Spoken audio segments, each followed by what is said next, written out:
اماں یہ کیا بات ہوئی بھلا؟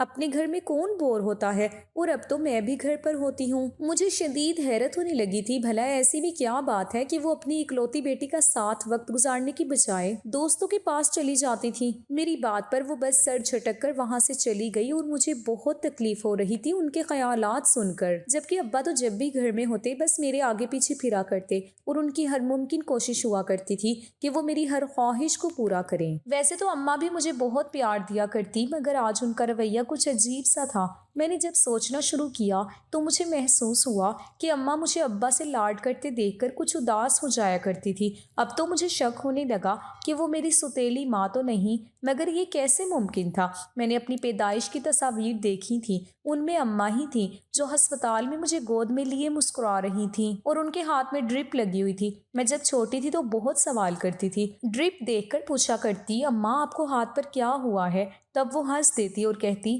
جب آپ پیدا ہوئی تو ڈاکٹر نے مجھے یہ ڈرپ لگائی تھی تاکہ مجھے طاقت ملے اور میں آپ کا خیال رکھ سکوں۔ یہ باتیں یاد آتی تو میرا یہ شک دور ہو جاتا، مگر گھر میں جو کچھ ہو رہا تھا وہ کچھ الگ سا تھا۔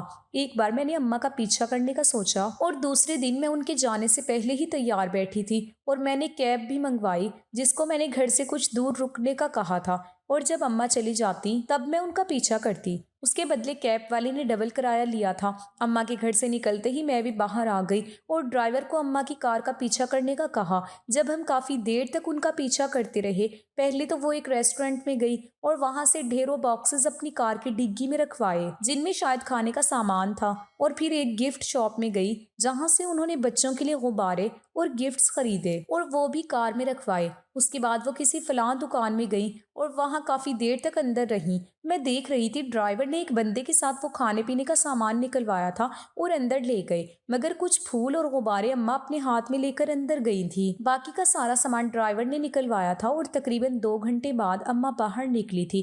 جاتے وقت وہ جتنی خوش لگ رہی تھی، واپسی میں ان کا چہرہ اتنا ہی اترا ہوا تھا۔ وہ گاڑی میں بیٹھ گئی، مجھے لگا وہ گھر کی طرف جائیں گی، تبھی میں نے جلدی سے ٹیکسی ڈرائیور کو واپس چلنے کا کہا اور میرے جلدی مچانے پر وہ کافی جلدی ہی مجھے گھر لے آیا۔ کیب کو کرایہ دیا اور جلدی سے اندر کی طرف بھاگ گئی۔ میں نے ملازمین کو کچھ نہیں بتایا تھا کہ میں کہیں باہر گئی تھی، اور نہ ہی کسی نے مجھے جاتے دیکھا تھا، بس واپس آتے دیکھا تھا۔ چوکیدار نے اور کوئی سوال نہ کیا تھا اور اماں کی بھی عادت نہیں تھی کہ وہ ملازمین سے پوچھ تاچھ کرتی، لیکن میری توقع کے برعکس اماں 2 گھنٹے بعد واپس آئیں۔ اب میں پچھتا رہی تھی کہ میں اتنی جلدی کیوں وہاں سے واپس آئی۔ میں نے اماں کی طرف غور سے دیکھا، وہ کافی تھکی سی لگ رہی تھی۔ مجھے بہت افسوس ہوا۔ میں نے انہیں پیار سے گلے لگایا تو وہ میری اچانک حرکت پر ہنسنے لگی۔ کیا کر رہی ہو؟ اپنی پیاری سی اماں سے پیار کر رہی ہوں، میں نے کہا تو انہوں نے میرا ماتھا چوم لیا۔ مجھے بہت ندامت ہونے لگی تھی کہ میں نے اپنی ماں کو غلط سمجھا۔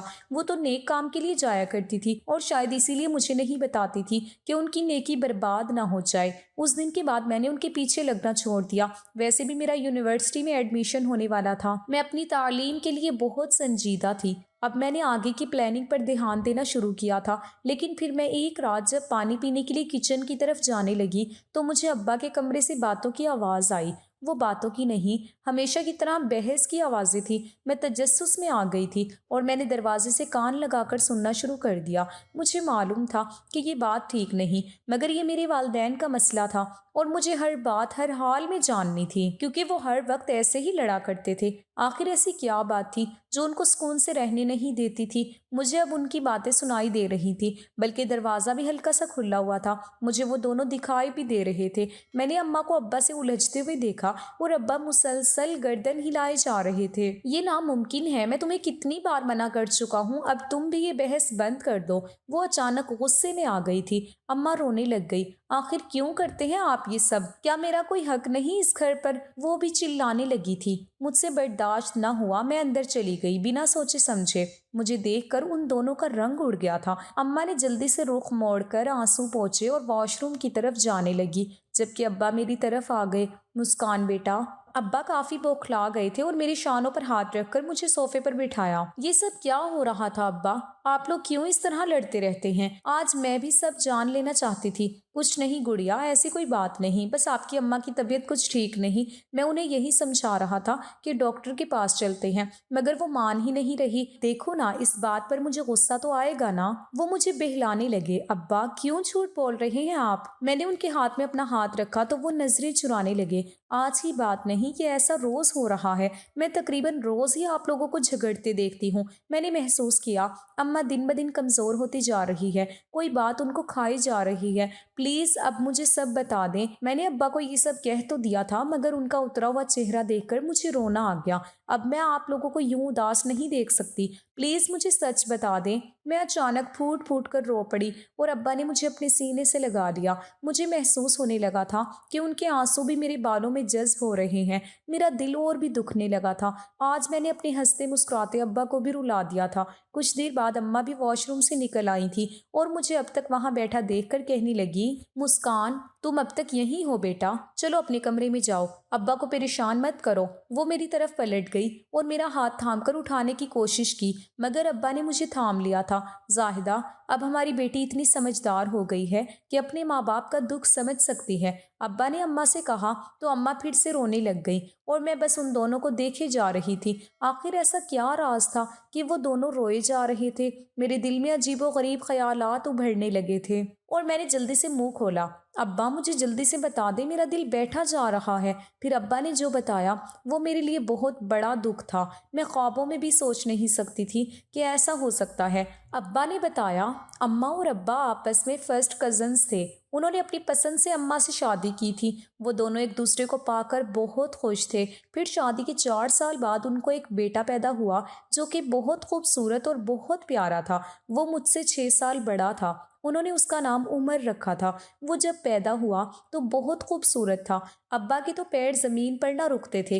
ابا اور اماں اپنی اس چھوٹی سی دنیا میں بہت خوش اور مطمئن تھے کہ ایک دن عمر کی طبیعت اچانک خراب ہو گئی اور جب اسے ڈاکٹر کے پاس لے کر گئے تو کافی دیر ہو چکی تھی۔ ڈاکٹر نے بتایا کہ اس کو سٹروک ہوا تھا، جس کی وجہ سے اس کے دماغ کی رگیں متاثر ہو گئی تھی۔ اب وہ بہت کمزور ہو چکا تھا اور وہ چلنے سے بھی قاصر تھا۔ ابا نے اس کے کافی ٹیسٹ کروائے، مگر جب انہیں اصل بات معلوم ہوئی تو ان کے پیروں تلے سے زمین نکل گئی۔ جب شہر کے سب سے بڑے ڈاکٹر نے انہیں بتایا کہ آپ کے بچے کو سٹروک نہیں ہوا بلکہ یہ تو پیدائشی معذور ہے، اس کا کوئی علاج نہیں، ڈاکٹر نے افسوس سے کہا۔ ابا تو جیسے یہ بات سن کر ٹوٹ چکے تھے، مگر ڈاکٹر صاحب کوئی تو علاج ہوگا، میں سب کچھ کرنے کو تیار ہوں۔ ڈاکٹر نے کہا دیکھیے، میں آپ کو ایک مشورہ دیتا ہوں کہ اب دوسرا بچہ پیدا کرنے کی کوشش نہ ہی کرے تو اچھا ہے، کیونکہ آپ کی کزن میرج ہے، جیسا کہ آپ نے بتایا کہ آپ دونوں کے والدین بھی کزن میرج تھے، تو یہ سب اسی وجہ سے ہوا ہے۔ کزن میرج اگر 3 نسلوں تک ٹرانسفر ہوتی رہے تو کئی کمپلیکیشنز ہو جایا کرتی ہیں، جیسا کہ کسی کو تو اولاد ہی نہیں ہوتی، کسی کو ہوتی ہے تو زندہ نہیں رہتی، یا کسی کو دماغی یا پھر کوئی اور بیماری لگ جاتی ہے۔ آپ کے ساتھ بھی بدقسمتی سے یہی ہوا ہے۔ ڈاکٹر کی بات سن کر اماں اور ابا بالکل ٹوٹ چکے تھے۔ اماں تو بالکل ختم ہو گئی تھی، سارا دن بچے کے ساتھ لگی رہتی، ان کو کوئی ہوش نہ تھا، ان کے کپڑے کئی دن تک میلے ہو جایا کرتے تھے، مگر ان کو کوئی خیال نہ ہوتا۔ عمر جب 5 سال کا ہوا تو اچانک اماں کی طبیعت خراب رہنے لگی تو معلوم ہوا کہ وہ پھر سے امید سے تھی۔ ابا سختی میں آ گئے تھے، انہوں نے وہ بچہ گرانے کی بہت کوشش کی، مگر اماں کی جان کو خطرہ تھا اور یوں میں اس دنیا میں آ گئی اور وہ بھی بالکل صحیح سلامت۔ ان دونوں کے دل میں جو خدشہ تھا وہ سب ختم ہو چکے تھے، مجھے پا کر جیسے ان کو نئی زندگی مل گئی تھی۔ مگر اماں عمر کے لیے بے چین رہا کرتی تھی اور ان کا حل ابا نے یہ نکالا کہ اسے ایک فلاحی ادارے میں بھیج دیا۔ ابا نے ان کو بہت پیسہ دیا اور بھائی کے لیے مخصوص کمرہ بھی تعمیر کروایا تھا اور ضرورت کی ہر چیز مہیا کی تھی۔ اپنے خاص ملازم بھی ان کی دیکھ بھال کے لیے رکھے تھے، مگر اماں اس بات پر راضی نہیں تھی، ان کا دل خون کے آنسو رو رہا تھا۔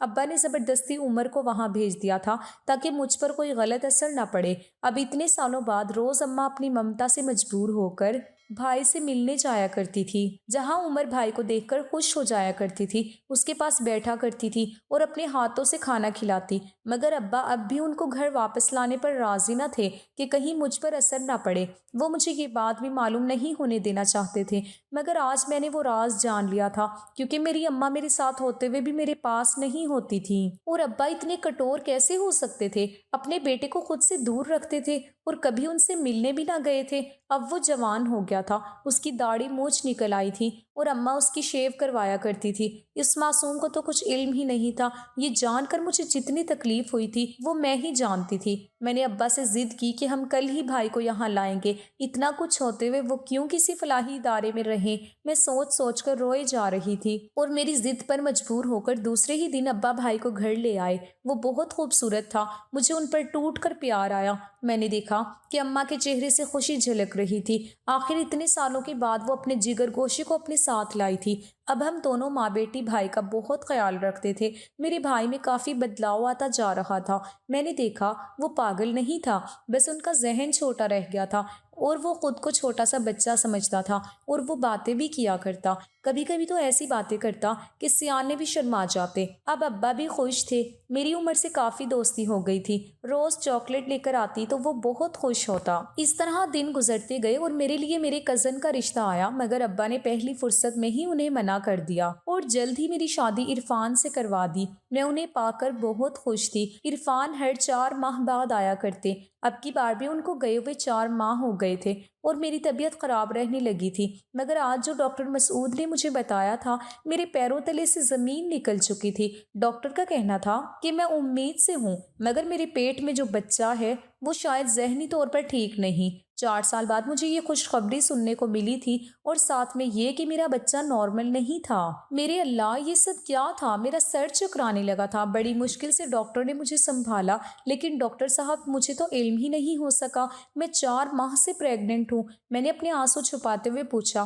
حوصلہ رکھے مسز مسکان، ہوتا ہے کبھی کبھی ایسا، اور آپ کا پہلا بچہ ہے تو آپ کو زیادہ تجربہ بھی نہیں تھا، لیکن اب پریشان نہ ہو، اس کا حل ہے میرے پاس۔ وہ مجھے تسلی دینے لگے۔ میں نے چونک کر دیکھا۔ میں نے آپ کو یہاں اس لیے بلایا ہے کہ آپ یہ بچہ گرا دیں، اس نے کہا تو میں اچانک اچھل پڑی۔ ڈاکٹر صاحب، آپ یہ کیا کہہ رہے ہیں؟ ڈاکٹر صاحب، میں یہ گناہ ہرگز نہیں کروں گی۔ میں نے انہیں بہت سخت بات سنائی اور وہاں سے نکل آئی، جبکہ وہ کہتے رہے کہ میں آپ کی بھلائی کے لیے کہہ رہا ہوں۔ میں گھر پہنچ کر بہت روئی تھی۔ میں عرفان کو بھی نہیں بتا سکتی تھی، لیکن جب میں نے اماں کو بتایا تو وہ بہت پریشان ہو گئی اور مجھے کہا کہ کسی کو بتائے بغیر یہ بچہ گرا دو، ورنہ بہت پچھتاؤ گی۔ اماں کی بات سن کر مجھے شوق لگا۔ اماں، آپ کیا مجھے قتل کر سکتی ہیں؟ میں نے پوچھا تو وہ پریشان ہو کر کہنے لگی، یہ کیسی باتیں کر رہی ہو؟ کوئی ماں اپنی اولاد کو کیسے قتل کر سکتی ہے؟ تب وہ اچانک خاموش ہو گئی۔ ان کو اپنے سوال کا جواب مل گیا تھا۔ میں بھی ماں تھی اور کیسے اپنی اولاد کو قتل کر سکتی تھی؟ میں نے اللہ تعالیٰ پر بھروسہ کیا اور سب اسی پر چھوڑ دیا۔ میں نے عرفان کو بھی سب کچھ بتا دیا تھا، وہ بھی چپ ہو گئے۔ میں نے ڈاکٹر کے پاس جانا بھی چھوڑ دیا اور نہ ہی الٹرا ساؤنڈ کروایا کرتی، بس مجھے اپنے رب پر بھروسہ تھا۔ سب لوگ مجھے عجیب سی نظروں سے دیکھا کرتے، لیکن جب میں نے ایک صحت مند بچے کو جنم دیا تو ڈاکٹرز بھی حیران رہ گئے۔ میرا یقین جیت گیا تھا، میرا بچہ بالکل ٹھیک تھا۔ ڈاکٹر مسعود نے رپورٹس دیکھ کر خوش ہو کر بتایا، یہ تو معجزہ ہی ہو گیا، ماشاءاللہ آپ کا بچہ بالکل ٹھیک ہے۔ اور میں نے اپنے رب کا شکر ادا کیا جس نے مجھے مایوس نہیں کیا تھا۔ ناظرین، آپ لوگوں کو یہ کہانی کیسی لگی؟ کمنٹ کر کے ضرور بتائیں، اور ایسی ہی کہانی سننے کے لیے ہمارے چینل کو سبسکرائب کریں تاکہ نئی آنے والی ویڈیو کا نوٹیفیکیشن سب سے پہلے آپ کو مل سکے۔ شکریہ۔